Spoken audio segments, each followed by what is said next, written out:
Hello, and welcome back! Wow, Guild Wars 2, so here we are. We've just finished the tutorial. We've done the character creation, then we've just finished the tutorial. Although, you can't really call it a tutorial. Human starting instance, I think. That's probably a better description. So welcome back! I'm the Radman, and this is Sir Rad, the charming necromancer.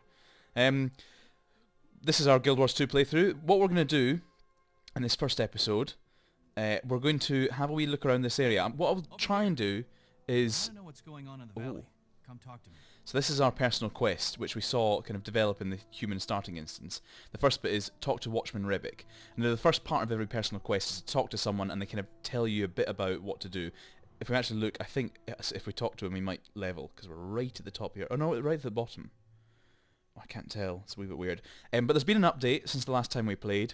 I'm not quite sure what has changed, or what has stayed the same, but it looks like there's some kind of global events that are going on here. Superbox adventure, find Moto in Ratasum, that's the Asurai city, and to play his super adventure box. And then Flame and Frost, the raising, that was the last update, I think, so it's obviously this bit's new here, up in the corner where it's got the global events. And you get posts about what's happening in the global events and stuff. I have no idea what's happening here. Doesn't matter, we don't need to look at that. What I'll try and do is I'll show you this area, which is the first human zone. I'm not quite sure what they're called here. Zone, you know what I mean. And it's called Queensdale. It's very farm-esque. It's very quaint. It's lovely. So we'll talk to this guy, Watchman Rebick, and he'll give us a bit of a kind of idea of what the open world play is like. Talk F, here we go. The fields beyond Shaymore are Kryta's breadbasket. Since the Centaur attack, citizens are trying to rebuild their lives. But it's tough with bandits and dangerous wildlife roaming the area. Don't wait for an invitation. Jump in and help them. Okay, so these things you can see in the map, I think it might close the map automatically. Oh, it's still going. These wee hearts that are circling, they're called renown hearts. And they're basically Guild Wars 2's This is a waypoint. possessive... Oh, he's still talking, sorry. Appear on your compass. Oh, he's telling us. In the lower right corner of your screen. You can also see them on the world map, which you can access by pressing M. Press M again to close the world map. To teleport to a waypoint, open your world map and click on the waypoint to which you want to travel. If you wish to improve your skills, watch for special challenges. They'll test and teach you. Is he done?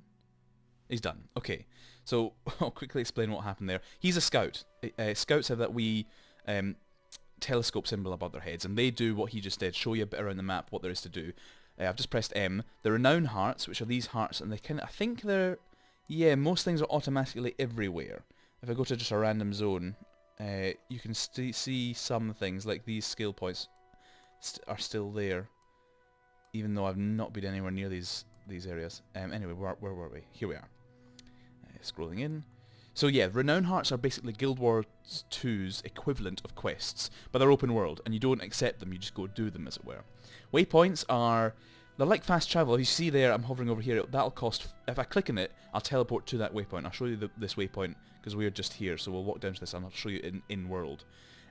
But it costs money to teleport to. I don't think I can teleport this one, that's also 4. The further away you are, you have to discover them first, so you have to actually discover them for real. I don't think I've discovered any further away, but basically the further away you are from the waypoint, the more money it'll cost to teleport. In-game money, of course. These are also lots of little kind of things that describe the world around. I think these chests, yeah, super mysterious chests, they are the current global event. Guild Wars 2 are quite good at this, global events, although they're usually end-game. But we'll talk about them later, don't worry about them. The little kind of coin symbols, I can't scroll in anymore for you to see them, they're merchants. The books are trainers, they're usually around the entrance of starting areas and in cities, this is the human city up here, which we'll show probably not today. These things, the trading posts, they're the Black Lion trading posts, so they're the things you trade real money. The kind of broken shield is equipment repairs. These are undiscovered points of interest. And these are vistas, which are kind of viewpoints. We'll show you one of them today. We'll show you this one, in fact, right here. And these are skill points. Hopefully, what I want to do with these episodes is show you a new zone every episode, and in each new zone I'll show you different things. Hopefully at least 3 new things. Maybe a bit of lore, because we do like lore. I like lore at least. So this is a waypoint. So if I teleported to this, I'd appear like here. I don't know which way I'd be facing, but so they're waypoints, and when you first discover them, they kind of light up and stuff.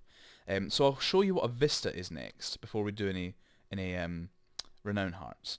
So if I travel over here, here's another scout. So I'll talk to him and I'll show you what scouts do. He'll probably ramble on for a bit, but hopefully you won't mind that after I've rambled on for a bit as well. So let's see what Recruiter Donald has to say. Shaymore Garrison is all that stops the Centaur War from reaching Divinity's reach. We Seraph bleed and sweat every day to keep it that way, but the constant combat takes its toll. We're exhausted. At any moment, the Centaurs could gain the upper hand. Please, help us fight them. So that's what scouts do. They kind of show you nearby renown hearts. And if you look up here where the personal quest says explore the countryside, and don't enter the garrison until you've trained some more. It's fierce fighting past the gate. So they sometimes have that. I think that's maybe only in kind of the first areas they have people who are warning you it's a bit high level in here. But don't worry, we're not going to do any fighting. I'm just going to show you the vista, which is up here to give you an idea what vistas are. Vistas are very, very cool. And to my knowledge, I haven't seen them before in any other games. At least in any MMORPGs, online games. So here's a renown heart person. You don't actually need to talk to them to do the quest at all. I can just go do it. See, it's popped up because I'm nearby. It says kill centaurs, destroy siege, centaur, siege weapons, help fallen seraph. The seraph are the soldiers, as you can see, and collect lost trinkets. So that'll be down here. When I hover over it, if you look down the minimap, it highlights where the person is. And when that heart is complete, I can buy things, spend renown points to buy things from this person. So this can get quite busy, especially if you've got your daily things up. The more I think you get I know you get certain rewards for completing your a list of daily tasks, and they changed the daily thing recently, which is very good. If I go to it used to give you 5 random tasks to complete each day. If I go to the hero panel by pressing H, click on achievements, and click on daily, there's a list of achievements here, and you can do these. They're just kind of cosmetic rewards, and you get titles for them. I've got combat healer from my other characters, which means I healed. I'll keep it on, yeah. You don't see them, I think, but other people will, which means I've revived loads and loads of people, because I'm shit at fighting. But pardon me, I'm terrible at fighting, so I just go around reviving as many people as I can to be useful. So yeah, you can actually, what they changed was, they used to give you 5 random daily things you have to complete to get the daily achievement. This is like a progress bar. But now you can just choose the 5. You can choose whichever 5 you want. And depending where you're questing, where you're leveling, what you're doing that specific day, you can choose what's best for you. If you're just doing a day of crafting, you can choose a bit gathering, item salvage. You salvage items to get crafting goods, which I might not show you just now because I've not got any good things to salvage. So yeah, so I'm going to try to show you as much as I can each episode, but obviously we'll be pressed for time and I want to show you each area as well. So this is a vista. They have a little kind of shard of light and a map here. And if I go up to the vista and press F, now this one you'll notice is quite easy to get to, but I'll just press F to see what it. So you can see what it does. If I press F, so I'll get the mouse out of the way. So here's a kind of short wee cutscene. It shows me standing there, and it shows a kind of viewpoint of a really nice part of the world. Now this one was very easy to get to. I just went up a ramp and it was right there. A lot of them are like jumping puzzles and stuff you have to get to. And it just does this, and you can see the human city in the background. How cool is that? And I think my graphics are on quite low just now. And here we are. See, it says down here, Queensdale completion. If you complete every renown heart, and every vista, and every skill point, and I think every point of interest in an area, you get some achieves and rewards and stuff. So that's a vista. I'll leave this area because I'm only level 2. Yeah, level 2, and this is, I think, level 6 kind of area. So I'll go back to the starting point, and we can show you what a renown heart is, which is kind of like an open world quest, but it's very cool. It is very cool. Let's summon our blood fiend who we met in the human starting instance, our healing necromancer. I was going to say demon there, but alright, be quiet. I know, I'm running away. Sorry about that. Yeah, we met in the... I was going to say he's a demon, but he's not a demon. He's an undead construct creature. Not quite sure. Maybe it says... No, it just says... Doesn't say anything. Just an undead thing. I'm sure we'll think of a better term than thing or construct. Minion? Minion's probably quite good. Undead minion. So here we are, back where we started. I think we kind of started up there. And if you look, oh, what a view, the city. I'll have to stop every now and then just taking the view because it is lovely. I've turned the voice volume and music volume up, so hopefully you can hear a bit better than last time. I'm sorry about the first 2 videos. But we'll go over here. And if you look in the map, there's a big green arrow which shows how to get the direction my personal quest is in. So if we go over here, And this part of the map which is kind of just... Ah, there we are. If you saw that, you can always rewind the video if you didn't. It kind of pops up here. It kind of reveals a part of the map, of the mini-map, and the big map as well, if I go quickly to the big map. So this whole new area is discovered. And as soon as you walk into an area, all the different points of interest, renown hearts, global things, I suppose, are there. Vistas, and skill points. I don't see any, so we might not be able to get to do a skill point today, but that's okay. So here's a waypoint, and if I walk up to it, you'll see me discover it. There we go. And I see more completion of the Queensdale area, and I can now teleport to that. But I don't want to, because I don't think I've got much money. So there's a renown heart over here. If you can see in the minimap, I'll zoom in a little bit. There we go. Oh, look at that. That's good. Zoom out a little bit more. So you don't even need to talk to her at all. Just look now, because I'm close to Farmer Dia. I used to think that was Dina for ages. Dia. I can just do it. Oh my god. Oh my god. This must be part of the global event that's happening. These strange monkey things just appear. Oh my god. Oh, I'm taking quite a beating as well. Well, these are level 4, I'm only level 2. Fanny's sake. So, I'll talk a little bit about global events since we're here. Seriously, I need healing. Interact. So I got Bobble. Spend these in... So this is the thing about the big global events and the kind of seasonal events, I suppose is a better term for them. They're a bit annoying. Unless you're actively doing them.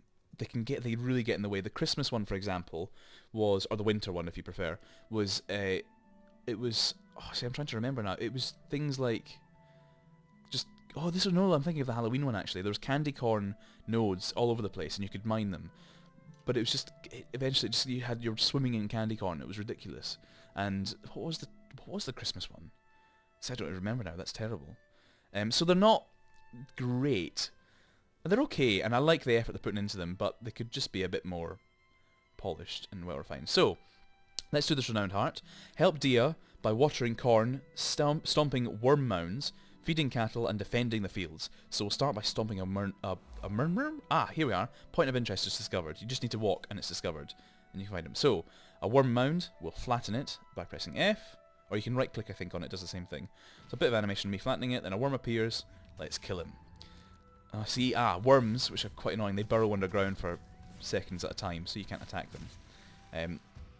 That's good. I've helped her. It's not really fallen very well there. But that doesn't usually happen. Bag of feed, let's feed a cow. And as you notice, the more things I do, the more this bar goes up, and when it reaches the top, that's me completed the renown heart. Take feed. And so now I've picked up a thing.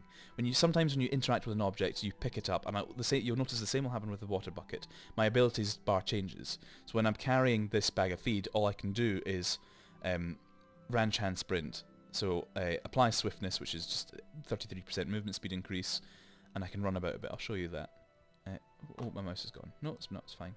So we got a bit of sprint, so I'm moving a bit faster. I'm not quite sure why a bag of feed would give you that, but let's kind of forgive that for now. So let's go up to this brown cow. How now, brown cow? Go up near it, and if I right-click or press F, feeds the cow, and he loves me. How lovely! And see, that's gone up a bit more. And I'll do the same with the water bucket. I'll water these crops over here. F to pick up the water bucket. And let's water these. And here we are. This ability now is throw water, which is to basically water the plants. There we go, and they grow lovely. Don't know how one water bottle did that. One water bottle, water bucket. Let's pick up this other one. And, I could have kept it. I thought they emptied. I've been playing too much Minecraft. There we go. And there we are. And see, this is quite full now.